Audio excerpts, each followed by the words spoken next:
Assalamu alaikum wa rahmatullahi wa barakatuh. Depuis le commencement de l'histoire, l'humanité a marché entre deux forces, la lumière et l'obscurité, la justice et l'oppression, la vérité et le mensonge. Des civilisations se sont élevées et sont tombées, des rois et des empires sont venus et repartis, et pourtant une constante demeure, la recherche infinie de l'homme pour la guidance. Chaque prophète qu'Allah a envoyé était comme une lampe dans la nuit, un phare qui perçait le brouillard de l'ignorance. Nuh, H.S.M., guida son peuple à travers le déluge de l'incroyance. Moussa, H.S.N., se tint ferme contre la tyrannie de Pharaon. Isa, H.S.N., devint un signe d'espoir pour les opprimés. Et enfin, le sceau des prophètes, Muhammad, apporta le message de vérité dans sa forme la plus complète. Mais l'histoire nous montre autre chose. La guidance ne est jamais arrêtée à une seule génération. Quand une lumière s'éteignait, une autre était allumée. Quand une porte se fermait, Allah en ouvrait une autre. Pourquoi? Parce que l'humanité ne peut pas survivre sans guide. Tout comme un voyageur dans le désert a besoin des étoiles pour s'orienter, l'humanité a besoin de dirigeants choisis par Allah pour marcher sur le chemin de la vérité. Même aujourd'hui, dans notre monde moderne de technologie et de progrès, nous faisons encore face aux mêmes problèmes ancestraux. L'oppression a pris de nouvelles formes. Des guerres qui détruisent des nations, la corruption qui ronge les sociétés et l'inégalité qui brise l'esprit humain. Les gens recherchent la paix, la justice et le sens, mais au lieu de cela, ils trouvent des systèmes bâtis sur la cupidité et l'égoïsme. La question se pose. L'humanité restera-t-elle toujours piégée dans ce cycle d'obscurité? La réponse, promise dans le Coran et confirmée dans les paroles du prophète, est non, car Allah n'a pas laissé sa création sans espoir. Tout comme dans le passé, lorsque les ténèbres s'étendaient, Allah envoyait ses prophètes et ses dirigeants choisis. À l'étape finale de l'histoire, il a promis un sauveur, un guide qui se lèvera non pas seulement pour un peuple, mais pour toute l'humanité. Ce guide est l'imam al-Mahdi, H5, l'attendu. Sa venue n'est pas un mythe ni une légende, c'est une promesse divine, une continuation de la même guidance qui commença avec Adam, H16, et atteignit sa perfection avec Muhammad. L'imam Mahdi, H-Salm, est l'espoir des opprimés, la réponse aux cris des délaissés, et la preuve vivante que la miséricorde d'Allah n'abandonne jamais sa création. Alors que nous commençons ce voyage de compréhension, réfléchissons à une vérité simple. Chaque fois que l'injustice remplissait la terre, la guidance revenait. Et aujourd'hui, alors que le monde tremble à nouveau sous le poids de l'oppression, la promesse de l'imam Mahdi, Aïls, brille plus fort que jamais. La croyance en imam Mahdi Hassan, n'est pas une question secondaire en islam, mais se trouve au cœur même de la guidance divine. Le Coran en établit la base, tandis que les hadiths du prophète en donnent le détail et la clarté. Bien que le nom Mahdi ne soit pas mentionné directement dans le Coran, ces versets promettent à plusieurs reprises un temps où la justice prévaudra et où les justes hériteront de la terre. Des générations de savants ont expliqué ces versets comme faisant référence au sauveur attendu. Dans la sourate Al-Anbiya, Allah déclare que la terre sera héritée par ses serviteurs pieux, une prophétie comprise comme s'accomplissant à l'époque de l'imam Mahdi, après les psaumes. La sourate An-Nur promet aux croyants la succession, la sécurité et l'établissement de la religion, reflétant une garantie divine que la peur et l'oppression sont temporaires. De même, la sourate Al-Qasas parle des opprimés qui seront faits dirigeants et héritiers, un schéma divin récurrent qui culmine avec la mission du Mahdi. Alors que le Coran en pose les bases, le hadith rend la promesse explicite. Le prophète a dit « il ne restait qu'un seul jour avant la fin du monde. Allah les ballongerait jusqu'à ce que, il envoie d'un homme de ma famille, dont le nom sera le même que le mien. Et il remplira la terre de justice comme elle avait été remplie d'oppression. » Les narrations dans Abu Daoud et Ibn Majah ajoutent que le Mahdi sera des descendants de Dame Fatima, Aziz, confirmant sa lignée de la maison du prophète. Les traditions sunnites comme chiites préservent ces récits, montrant l'acceptation large de cette croyance au sein de la communauté musulmane. Le hadith des 12 successeurs se rattache aussi à ce thème. Dans Sahih Muslim, le prophète a mentionné 12 dirigeants après lui, issus des Quraysh. Les musulmans chiites les identifient aux 12 imams, le dernier étant l'imam Mahdi, alayhi salam. Même les savants sunnites, malgré des divergences de détails, reconnaissent le Mahdi comme le dernier dirigeant. Cette reconnaissance partagée fait du concept du Mahdi l'une des rares croyances unificatrices en islam. Assalamu alaikum wa rahmatullahi wa barakatuh. Depuis le commencement de l'histoire, l'humanité a marché entre deux forces, la lumière et l'obscurité, la justice et l'oppression, la vérité et le mensonge. Des civilisations se sont élevées et sont tombées, des rois et des empires sont venus et repartis. Et pourtant, une constante demeure, la recherche infinie de homme, pour la guidance. Chaque prophète qu'Allah a envoyé était comme une lampe dans la nuit, un phare qui perçait le brouillard de l'ignorance. Nuh, H.S.M., guida son peuple à travers le déluge de l'incroyance. Moussa, H.S.N., se tint ferme contre la tyrannie de Pharaon. Isa, H.N., devint un signe d'espoir pour les opprimés. Et enfin, le sceau des prophètes, Muhammad, apporta le message de vérité dans sa forme la plus complète. Mais l'histoire nous montre autre chose. La guidance est jamais arrêtée à une seule génération. Quand une lumière s'éteignait, une autre était allumée. Quand une porte se fermait, Allah en ouvrait une autre. Pourquoi? Parce que l'humanité ne peut pas survivre sans guide. Tout comme un voyageur dans le désert a besoin des étoiles pour s'orienter, l'humanité a besoin de dirigeants choisis par Allah pour marcher sur le chemin de la vérité. Même aujourd'hui, dans notre monde moderne de technologie et de progrès, nous faisons encore face aux mêmes problèmes ancestraux. L'oppression a pris de nouvelles formes. Des guerres qui détruisent des nations, la corruption qui ronge les sociétés et l'inégalité qui brise l'esprit humain. Les gens recherchent la paix, la justice et le sens, mais au lieu de cela, ils trouvent des systèmes bâtis sur la cupidité et l'égoïsme. La question se pose, l'humanité restera-t-elle toujours piégée dans ce cycle d'obscurité? La réponse, promise dans le Coran et confirmée dans les paroles du prophète, est non, car Allah n'a pas laissé sa création sans espoir. Tout comme dans le passé, lorsque les ténèbres s'étendaient, Allah envoyait ses prophètes et ses dirigeants choisis à étape finale de l'histoire, il a promis un sauveur, un guide qui se lèvera, non pas seulement pour un peuple, mais pour toute l'humanité. Ce guide est l'imam al-Mahdi, l'attendu. Sa venue n'est pas un mythe ni une légende, c'est une promesse divine. Une continuation de la même guidance qui commença avec Adam, et atteignit sa perfection avec Muhammad. L'imam Mahdi, salam, est l'espoir des opprimés, la réponse aux cris des délaissés, et la preuve vivante que la miséricorde d'Allah n'abandonne jamais sa création. Alors que nous commençons ce voyage de compréhension, réfléchissons à une vérité simple. Chaque fois que l'injustice remplissait la terre, la guidance revenait. Et aujourd'hui, alors que le monde tremble à nouveau sous le poids de l'oppression, la promesse de l'imam Mahdi, brille plus fort que jamais. La croyance en imam Mahdi, n'est pas une question secondaire en islam, mais se trouve au cœur même de la guidance divine. Le Coran en établit la base, tandis que les hadiths du prophète en donnent le détail et la clarté. Bien que le nom Mahdi ne soit pas mentionné directement dans le Coran, ces versets promettent à plusieurs reprises un temps où la justice prévaudra et où les justes hériteront de la terre.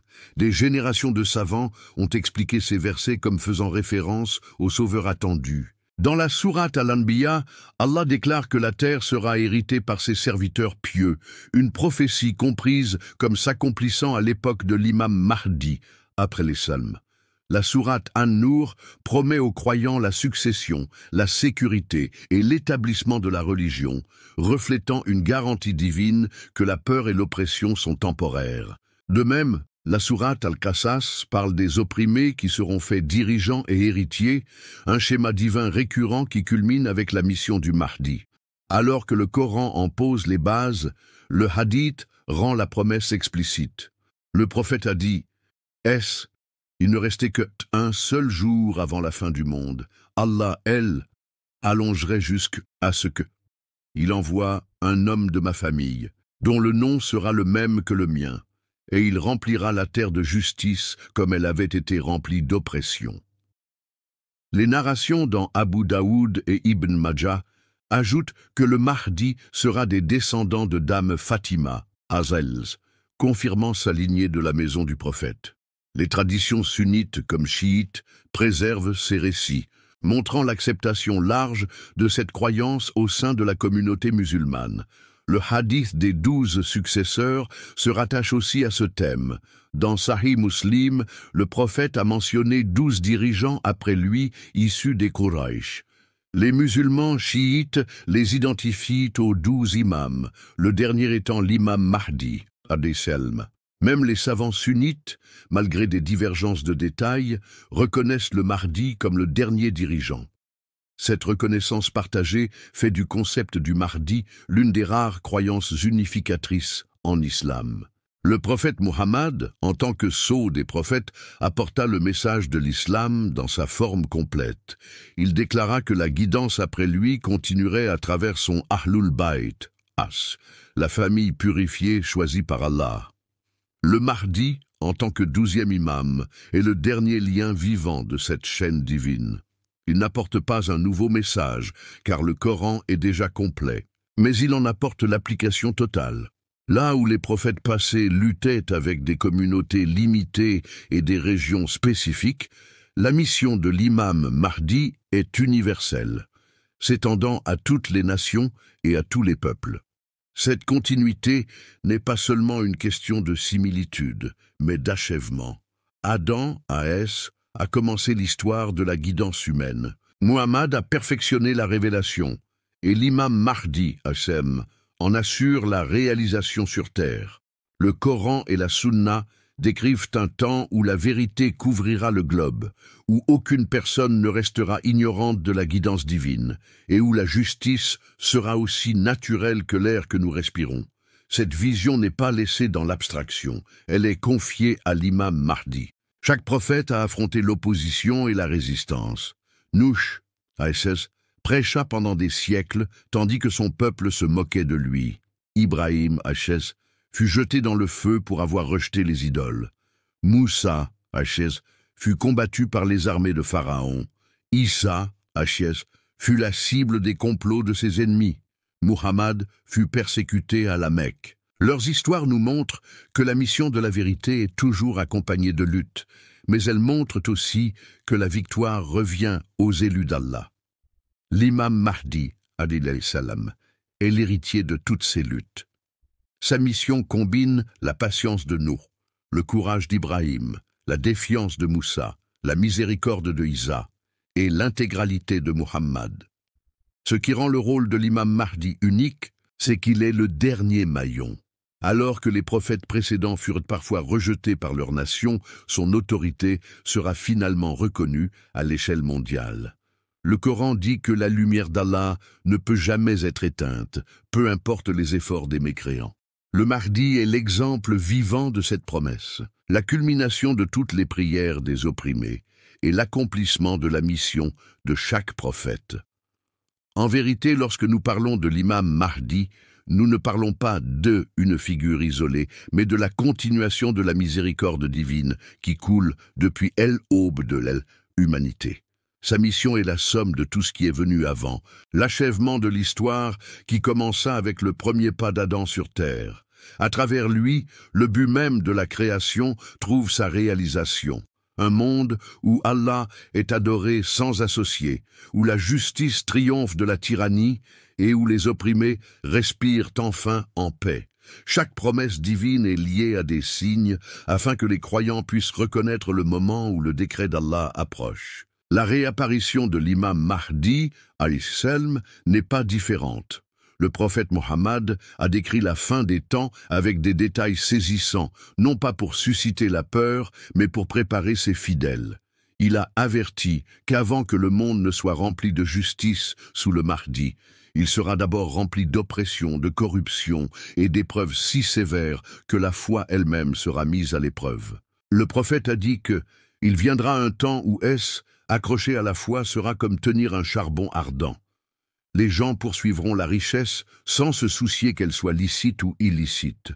La malhonnêteté deviendra répandue, les dirigeants trahiront leur confiance et les ignorants seront élevés tandis que les savants seront réduits au silence. Cette image n'était pas destinée à être une histoire lointaine. C'est était une feuille de route de ce que l'humanité affronterait avant elle, apparition du Sauveur final. Dans une autre narration, le prophète a décrit un monde où le sang serait versé couramment. Il a dit que les meurtres deviendraient si fréquents que le tueur ne saurait pas pourquoi il a tué et la victime ne saurait pas pourquoi elle a été tuée. Ce chaos de violence insensée reflète l'état de notre époque, où des guerres éclatent pour le pouvoir, la cupidité et l'orgueil, tandis que des vies innocentes sont perdues sans raison.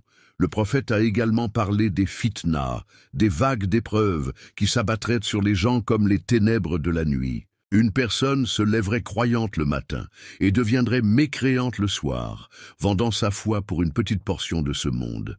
Cette instabilité de la foi est visible aujourd'hui, alors que des gens abandonnent leurs valeurs et leur moralité pour des gains éphémères, tandis que la vérité est tournée en dérision et que le mensonge est glorifié. La décadence morale fut un autre signe clair décrit.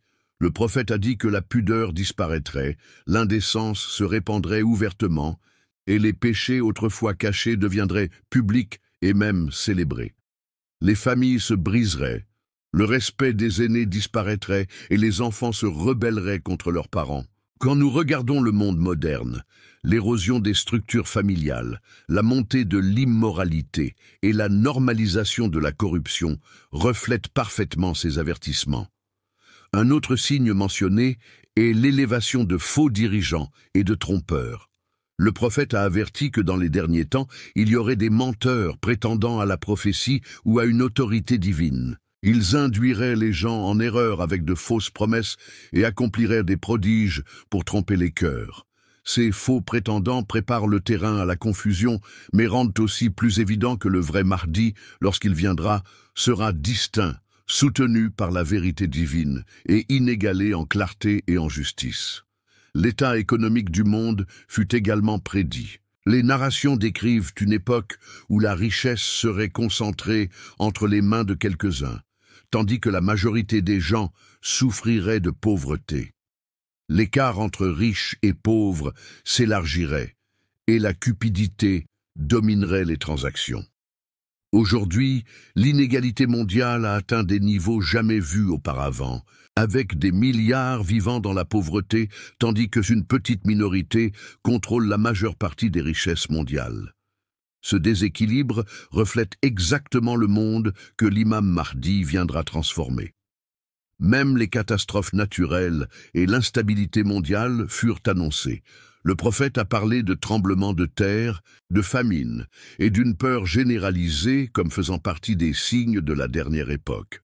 Ces calamités ne sont pas aléatoires, mais servent de rappel de la fragilité de l'arrogance humaine. À notre époque de crise climatique, de pandémie et de destruction environnementale, ces avertissements résonnent plus que jamais. Pourtant, au milieu de toutes ces épreuves, le prophète a souligné que l'apparition de l'imam Mahdi serait le tournant. L'obscurité atteindra son apogée pour que l'aube devienne encore plus éclatante. L'injustice et la corruption de la fin des temps ne sont pas des signes de désespoir, mais des indicateurs que la promesse divine est proche. Tout comme la nuit est la plus sombre avant le lever du soleil, l'oppression de cette époque ouvrira la voie à la justice du Mahdi. Quand nous regardons notre monde aujourd'hui, les signes s'alignent de façon remarquable. Des guerres font rage sur des continents entiers. Les dirigeants trahissent leur peuple, la moralité s'effondre, les inégalités grandissent et la confusion se répand plus vite que la vérité. Il semble que la description donnée il y a 14 siècles se déroule sous nos yeux. Ce n'est pas une coïncidence, mais une prophétie. Cela nous dit que nous vivons à une époque de préparation, une époque où les croyants doivent s'accrocher à leur foi avec patience, sachant que le soulagement est promis. Les signes de la fin des temps nous rappellent deux choses. Premièrement, ils nous avertissent des dangers de perdre notre humanité dans un âge de corruption. Deuxièmement, ils nous réconfortent avec la certitude qu'après cette tempête, un guide divin se lèvera pour restaurer la paix. La croyance en l'imam Mahdi, alayhi salam, ne consiste donc pas simplement à attendre l'avenir. Il s'agit d'interpréter le présent, de reconnaître les épreuves pour ce qu'elles sont, et de garder vivante l'espérance que la promesse de justice est certaine. Histoire de Imam Mahdi, alayhi salam, ne concerne pas seulement sa réapparition, mais aussi sa présence cachée. Dès le début, Allah a éprouvé les croyants avec le concept de gaibat ou occultation, afin que la foi ne demeure pas une affaire de vue, mais de conviction. Le prophète Muhammad avait déjà informé ses compagnons que son dernier successeur entrerait en occultation et que la communauté serait mise à épreuve durant cette période. La gaibat n'est donc pas un accident de l'histoire, mais une étape de préparation conçue divinement. L'occultation est divisée en deux phases, la mineure et la majeure. Pendant la petite occultation, Imam Mahdi, alayhi salam, était caché aux yeux du public, mais communiquait encore avec ses fidèles par l'intermédiaire de représentants désignés. Ces délégués transmettaient la guidance de l'imam, répondaient aux questions et aidaient à maintenir le lien de la communauté avec son guide, même si elle ne pouvait pas le voir directement. Cette période rassurait les croyants que l'imam était vivant, veillant sur eux et impliqué dans leur lutte. Après la petite occultation, vint la grande occultation, qui se poursuit jusqu'à aujourd'hui. À ce stade, la lignée des représentants prit fin, et l'imam se retira complètement du contact public. Personne ne parle en son nom, personne ne revendique ses ordres directs, et nul n'a l'autorité de le remplacer. Ce changement était nécessaire afin que les croyants apprennent à assumer leurs propres responsabilités, guidés par le Coran, les enseignements du prophète et la sagesse des savants qui préservent la tradition. La grande occultation créa un espace où la foi pouvait mûrir sans dépendre d'une présence physique. La question se pose naturellement. Pourquoi Allah cacherait-il le guide final alors que humanité, en a un besoin si urgent? Les raisons sont multiples. Tout comme les prophètes autrefois se cachaient parfois pour protéger leur mission, comme Moussa, dans le palais de Pharaon, ou le prophète Muhammad dans la grotte de Taour, l'occultation de l'imam le protège jusqu'à ce que le moment soit venu. Sa vie est préservée de ceux qui cherchent à le détruire afin que lorsqu'il réapparaisse, il puisse accomplir la promesse divine sans obstruction. Mais au-delà de la protection, la gaibat est aussi une épreuve. Elle sépare ceux qui croient seulement à ce qu'ils voient de ceux qui restent fermes dans les vérités invisibles. La patience devient la vertu centrale de ce test. Les croyants sont mis au défi d'attendre sans perdre espoir, de faire confiance sans exiger de signes constants, et de rester loyaux dans un monde rempli de distractions et de doutes. Le prophète a un jour décrit que ceux qui gardent la foi en l'imam Mahdi durant son occultation sont comme ceux qui tiennent un charbon ardent. Ce n'est pas facile, mais la récompense est immense. Chaque génération qui préserve la foi dans le retour de l'imam maintient vivante la chaîne de loyauté jusqu'au jour de son soulèvement. Le rôle des croyants durant la gaibat n'est pas passif. Attendre ne signifie pas rester dans le silence. Cela signifie se préparer. L'imam lui-même a laissé des directives dans des lettres et des traditions, exhortant ses fidèles à incarner la justice, à résister à la corruption et à vivre comme s'ils étaient ses représentants. Attendre signifie créer dans son cœur et dans sa société la préparation à son règne. Une communauté qui abandonne la prière, l'honnêteté et la compassion ne peut prétendre attendre un guide de justice divine. mais une communauté qui renforce sa moralité, sa connaissance et sa solidarité construit en réalité le terrain de son apparition. La Ghaibat transfère donc la responsabilité d'un homme à toute l'Umma. Segosade est une période où les savants interprètent le Coran et le Hadith pour maintenir vivante la lumière de la guidance, où les parents élèvent leurs enfants à s'accrocher à la foi, et où les individus efforcent de purifier leurs âmes afin d'être dignes de rejoindre sa mission. De cette façon, chaque croyant devient partie prenante de l'histoire du Mahdi, non pas en le voyant mais en vivant dans la loyauté envers lui. Loin d'être une période de désespoir, l'occultation est une miséricorde cachée. Elle permet aux croyants de prouver leur sincérité, de renforcer leur endurance et de préparer le sol avant que la semence de la justice éclose. Tout comme le soleil continue de briller même lorsqu'il est caché derrière les nuages, la présence de l'imam Mahdi continue de guider, d'inspirer et de protéger, bien qu'il soit invisible. Sa Ghaibat n'est pas une absence, mais une préparation, une étape où les cœurs sont éprouvés et la foi affinée, afin que lorsqu'il reviendra, le monde soit prêt à l'accueillir. Lorsque l'imam Mahdi, Hacham, réapparaîtra, son rôle ne sera pas simplement politique, mais profondément transformateur. Sa mission établira la justice et la paix à une échelle jamais vue auparavant. Tout système d'oppression s'effondrera devant lui, et la vérité brillera ouvertement sans crainte de répression. La promesse coranique selon laquelle les justes hériteront de la terre se réalisera enfin dans toute son ampleur. Le Zahour apportera pas seulement la justice sociale, mais aussi une renaissance de l'esprit humain. La connaissance se répandra dans chaque coin, l'ignorance disparaîtra, et les hommes redécouvriront le but de leur création. L'humanité, longtemps divisée par de fausses idéologies et des intérêts étroits, s'unira sous la bannière de la vérité divine. Les barrières de race, de classe et de pouvoir disparaîtront, remplacées par un sentiment partagé de dignité et de fraternité. Le monde qui émergera après son avènement sera un monde où l'oppression et la tyrannie auront plus de place. Les dirigeants corrompus, les systèmes injustes et les pouvoirs exploiteurs seront écartés. À leur place, le leadership reflètera la miséricorde, la sagesse et l'équité. Pour la première fois, les gens verront ce que signifie vivre dans un monde où la justice n'est pas un idéal, mais une réalité vécue. Cette nouvelle ère ne guérira pas seulement les blessures de l'histoire, mais ouvrira aussi la porte à un avenir de lumière.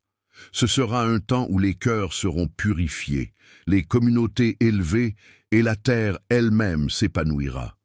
Sous la direction de l'imam Mahdi, les humanités entrera enfin dans les âges auxquels elle a toujours été destinée, un âge de vérité, de paix et d'harmonie divine. Attendre l'imam Mahdi, alayhi salam, ne signifie pas être passif ou paresseux. Il ne s'agit pas simplement de dire qu'un jour, il viendra et réglera tout. Le véritable intisar est actif. Cela signifie nous préparer, nous et nos sociétés, afin que lorsqu'il apparaîtra, nous soyons prêts à nous tenir à ses côtés. L'attente passive n'est rien de plus qu'un vœu pieux, mais l'attente active est une forme d'adoration et de loyauté. La première étape de cette préparation est la purification personnelle. Chaque croyant doit regarder en lui-même et s'efforcer d'éliminer l'arrogance, le mensonge et l'injustice de son cœur. L'imam vient pour établir la vérité, et ceux qui espèrent le rejoindre doivent déjà être alignés sur ces valeurs dans leur vie quotidienne. La prière, la sincérité et la discipline deviennent les outils qui transforment un croyant en quelqu'un digne de sa mission. Mais l'attente ne s'arrête pas à soi-même. Elle implique aussi une responsabilité sociale. Ceux qui prétendent attendre l'imam doivent se soucier des opprimés, s'opposer à la corruption et diffuser la vérité partout où cela est possible. Même de petits actes de justice, aider les faibles, défendre la vérité, instruire les autres, font partie de la construction de la société qui accueillera sa direction. Parallèlement à l'action, les croyants sont invités à se tourner constamment vers Allah dans la prière. Chaque invocation pour la sécurité de l'imam et pour son zahour renforce le lien entre la communauté et son guide caché. La prière n'est pas seulement une demande, c'est aussi une déclaration de loyauté et d'amour. Ainsi, attendre l'école Imam Mahdi est à la fois un voyage du cœur et une mission dans la société. C'est vivre chaque jour comme si son arrivée pouvait être demain, avec l'espoir, la pureté et le courage de répondre à son appel. La croyance en un sauveur final n'est pas unique à l'islam. Tout au long de l'histoire, presque chaque religion et culture a porté en elle l'espoir une figure à venir qui mettra fin à l'injustice et rétablira l'équilibre. Dans le christianisme, il y a l'attente du Messie revenant pour établir le royaume de Dieu sur terre. Dans le judaïsme, il y a l'espérance d'un rédempteur final qui apportera la paix à Israël et au monde. Dans la tradition hindoue, on attend le Kalki Avatar, destiné à apparaître à la fin de l'âge actuel pour détruire le mal et renouveler la droiture. Ces similitudes ne sont pas des accidents.